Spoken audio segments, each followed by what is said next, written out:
welcome back to my channel. I decided to make another video and I'm back again with another controversial one. I feel like I have to do a disclaimer at the start of each of these videos. These are my opinions. I'm not trying to antagonize anyone. I want to be friends with all of you.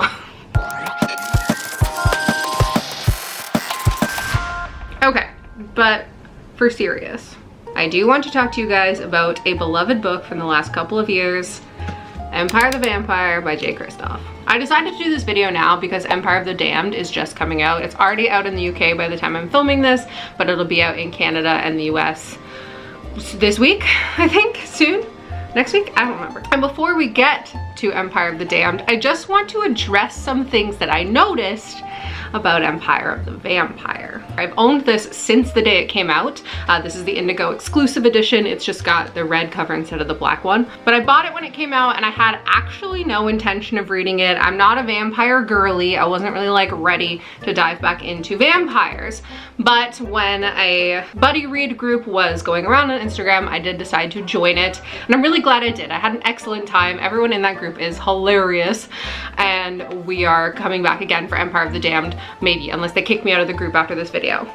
So I started reading this October 2023, and for the first third, I would say, I was sold. The audiobook's fantastic. I think I could have gotten through reading it physically as well, but the audiobook was just really great, so I stuck with that. I absolutely love the world building. Obviously, we've seen vampires before, and they've gone through different phases of scary to love interest to scary to love interest to now scary again. I mean, they're not actually scary in this, in my opinion, but you know, they're the horror vampires, not the we want to kiss them vampires. Although I would kiss several of the vampires in this book.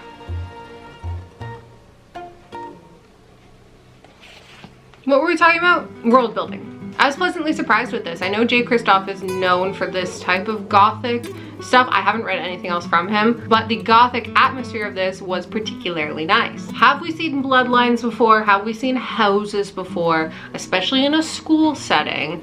Yeah, but that's forgivable. That's not plagiarized. Everyone does that. I liked the dual timeline aspect. I'm not usually a fan of someone telling the story of a story, so like the interview style narrative, but I did get into this one. And as we continue through the story, I found myself getting more attached to the different characters. I really enjoyed the juxtaposition of the before times in the school setting versus the now times or next times with the adventuring band situation. But it was the introduction of Dior that started getting me feeling a little, And I'm so sad because Empire of the Vampire was looking like it was gonna be a solid high 5 stars for me. But the entire second half of the book just gave me the ick. Now, before I dive into, the real topic of this video, I do want to address what plagiarism is versus the fact that nothing is ever new.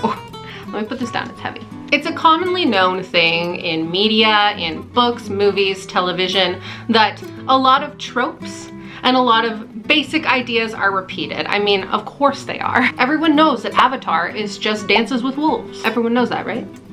But using a trope and putting your own spin on it, or just using an idea and writing your own story, is not plagiarism. And in fact, a lot of the times those tropes are just story structures that have existed forever, like the hero's journey or the chosen one. In fact, one of your faves, Brandon Sanderson himself, said that his Skyward series is the boy finds a dragon egg story archetype, but with ships, but that doesn't mean he's plagiarizing Aragon. They just follow the same basic tropes. Plagiarism, however, and this is going to be a very basic definition, I'm not a lawyer, it's when you take ideas and words from something else and pass them off as your own. Does that make sense?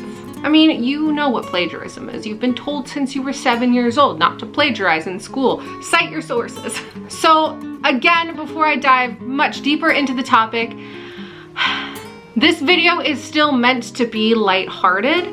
I am not accusing J. Kristoff.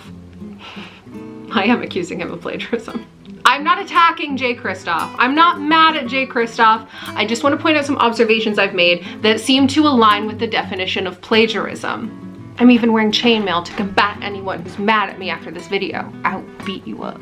And to help me with that, I'm inviting my husband Ryan, who is an expert on the thing that I believe Empire of the Vampire is kind of plagiarized from. It took me 2 days to find him, and now it's nighttime. Ryan, welcome. Hello. Are we in frame? I don't have a good filming space anymore because we moved the TV. Hello, Ryan. Hello. Welcome back to the channel. This is your like third or fourth video with me. Before we get further into the video, I think it's important to say that this video is going to contain major spoilers for both Empire of the Vampire and then The Last of Us. Part 1. Part 1. Probably. I'll amend the statement if we talk about Part 2, but I don't think we will. Yeah. So Empire of the Vampire and The Last of Us Part 1, both the games and the TV show. So I invited you into the video, one, because I don't want to take on the burden of this defamatory video by myself. Yeah. I want to blame it on you. That's fine. Just a little bit.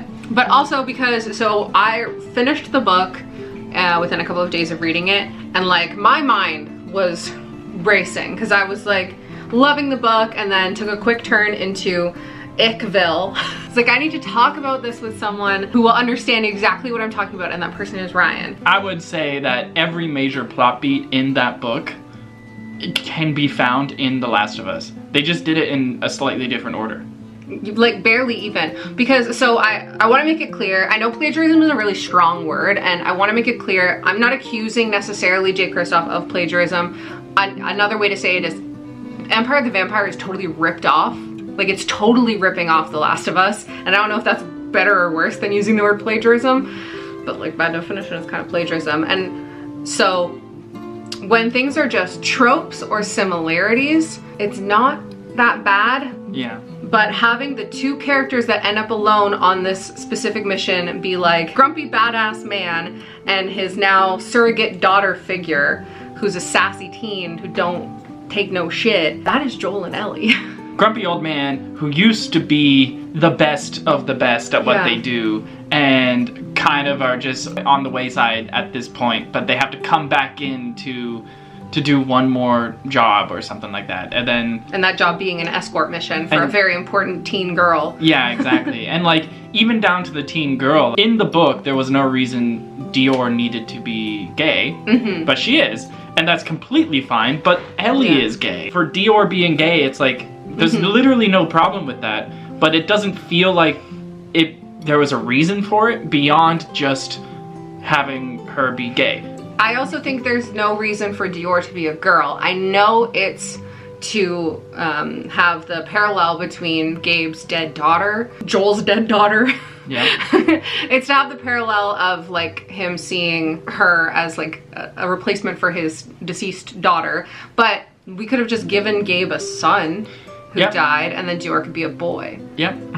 Oh, we'll feel more connection because like dads and daughters are more connected than dads and sons. But what about Kratos and Atreus? That's true. If we were to compare it to another video game. I don't know. That's a whole other rabbit hole we don't need to go down on, like the gendering of family in books. That's a whole other thing. He could have had a son, Dior could have been a boy, just to take it like that half step away from The Last of Us. It still wouldn't have fixed it much, but it would have been just a little.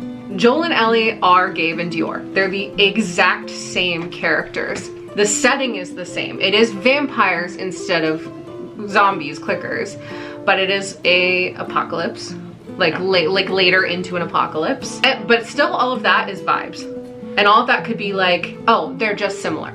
Yeah. But it gets worse. Joel has to transport this girl. He doesn't really like her, whatever, but he has a friend, a companion with him named Tess. They are starting to transport this girl to take her to the Fireflies. They get to the spot. Fireflies aren't there. Tess is bitten, so Tess dies. And then it's just Joel and Ellie from then on in. At that point, it is revealed to Joel that Ellie is the cure, but he's still pretty gruff and upset about it and doesn't want to because his daughter died at the beginning of the game. So then they continue on their journey, and then Joel's idea is to send him to his camp where all of his friends are and his brother is, and he wants to pawn off Ellie to his brother so that he doesn't have to deal with it anymore because it's too emotionally taxing for him. And Ellie finds out. Does this sound familiar yet? And then Ellie finds out, and you know, gets mad at him and says, hey, you wanted to leave me this whole time. But then Joel's like, he's opening up to his emotions and his love for this daughter figure of his. And then, you know, even though Tommy, his brother, was going to take Ellie, he was like, no, I'll just continue it. So then it's him and Ellie go off on their own. They get to the point where they're going to meet these good people, and then, like we already mentioned, like, no, the cure will kill Ellie, and then he goes on a rampage and kills all the good guys that we are supposed to like in order to save Ellie. And it's like, oh, I don't know how to feel, because Ellie was the cure for all mankind, and Joel took that away, took the option away from Ellie, took that away from all of humanity for his own selfish reasons, but you kind of understand it. Like, it's a good ending. It's excellent. It's my favorite thing. Mm-hmm. That's just what happens in Empire of the Vampire. Yeah, like, I'm not gonna just do that for Empire of the Vampire, but if you've read it, you're seeing the beats. And I actually forgot about him trying to pawn her off and her finding out and getting mad, and then him taking her anyway, and they have to sort through that emotionally. I forgot about that part, and it's identical in Empire of the Vampire. The exact same thing happens. Yeah, I know. And like, the sad part is that they clearly were inspired, let's say, by The Last of Us. It's not as good. Like, it's fine, but like, the fact, just right down to the fact that Dior was alive, or awake, I should say, at the end, and was also saying, no, I don't want to die, save me. Like, that takes the emotional, moral gray area out of the equation, right? Then again, if they had done it the same way as The Last of Us, that would just be another thing for us to pick on. But it would have been better. It would have been a better story, though, because then it's like, what would Dior have wanted to do? Yeah. Because it's like, we don't know what Ellie would have wanted to do in the first game. We're kind of left with like was that the right thing to do? Is Ellie happy that this happened? She doesn't know. She was lied to, right?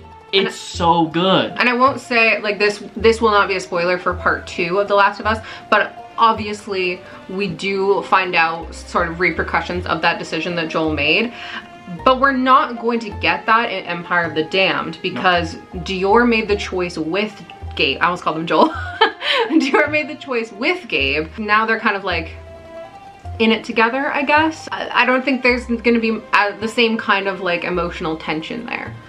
Yeah, they start and end this book the same places that Joel and Ellie start and end The Last of Us game, right? Like, they go through the same emotional story. There are scenes that are literally shot for shot. The ones that come to mind for me, other than like the climax, the river scene, I think it's flipped on which characters it is, but the like falling through the ice and not being able to swim scene. So Ellie can't swim in the game, and closer to the end, they need to separate Joel and Ellie just so that the climax can work. And what happens is they're crossing a rickety bus or something, and then Ellie falls through into the water, and of course she can't swim, so Joel had to try and jump in and save her, and it was really rapid, and you know, it was high stakes, whatever. He jumps in, pulls her out, and she's not breathing, and then other people show up and knock Joel out, and then he wakes up and they're separated. Yeah. So in the same pacing time as it happens in The Last of Us, Gabe falls through the ice and is getting pulled downstream, and it's Dior that like stabs him through the ice to stop him and pulls him back out. So it is flipped, and the situation's not exactly the same, but it's the same plot device. Yeah, exactly. And like, that would be the theme for most of the stuff, is like, no, obviously these things are not exactly the same, but the plot device and like the reason that these events are happening, like the outcome and everything, all of it is the same. We've already kind of talked about how Ellie and Dior are both the cure. It is literally revealed almost the same way. Like, it's a secret that Ellie/Dior is hiding for a while, hiding from Joel/Gabe. And then it's revealed in The Last of Us that Ellie is immune to the bites and to turning into a zombie. They're trying to get her to the Fireflies so that doctors can use her to find a cure, and it's presumed to be all good and wholesome, and that's just a normal thing that's gonna happen. It is revealed almost identically in Empire of the Vampire that Dior, although I think she's like a descendant of of Jesus, but not really. But the same sort of thing. Her body is the cure to the vampirism that's happening. And this peer group that Gabe trusts, in this case it is Chloe, who is a childhood friend of his, wants to get Dior to like his former school from the flashbacks so that doctors or priests or something can use her to make a cure, and it's all wholesome and good. Knowing how The Last of Us turned out was a spoiler for Empire of the Vampire, because it's like as soon as it was revealed that Dior's blood was the cure and that they were trying to get her to Chloe's people, I was like, yeah, they're getting betrayed, because that's what happened in The Last of Us. Yeah, I was able to anticipate every plot point. I would come out while I'm listening to it, and of course Jules has already finished it, so I'd come out and be like, okay, so they just did this, which means this next thing is about to happen, yeah? And then she wouldn't just tell me, but I was right. You're not reading Empire of the Damned, I assume. I will read it.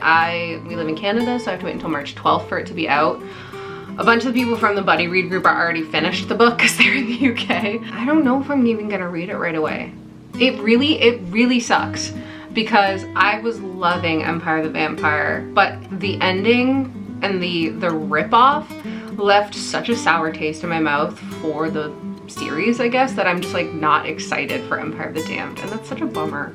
Any of these things individually would have been fine, and obviously you can be inspired by other art. That's what all art is, right? Like The Last of Us itself is definitely inspired by The Road, among other things. It's just that that's kind of where it ends. It's inspired, but it is its own unique story. It's like the same setting to tell a different story kind of deal, right? Yeah. I feel like Empire of the Vampire chose the same setting to tell the same story.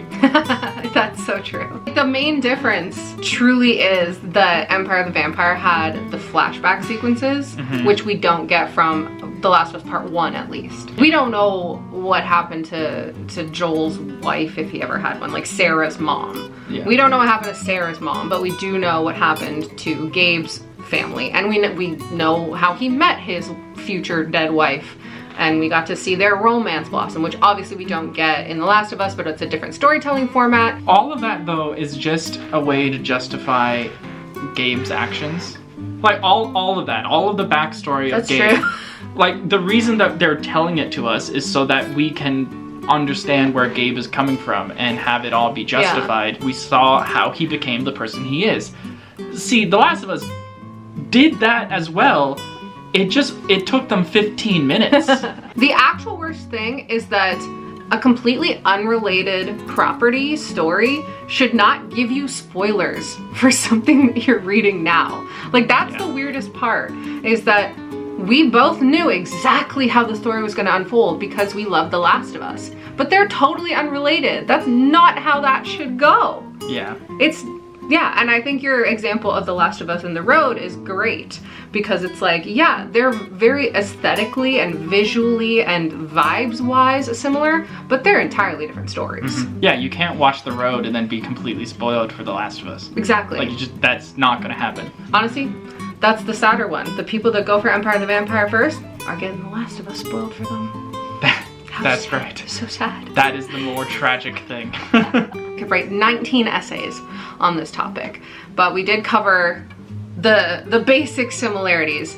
As Ryan already said, there's deeper levels too, but we're not gonna, this is not a full deep dive right now. And before anyone asks, yes, The Last of Us came way before Empire of the Vampire. I know the TV show came out after Empire of the Vampire came out, but the game is from 2014? Yeah. 2014. And Jay Kristoff probably didn't start writing this book in 2014. Yeah, when did it come out?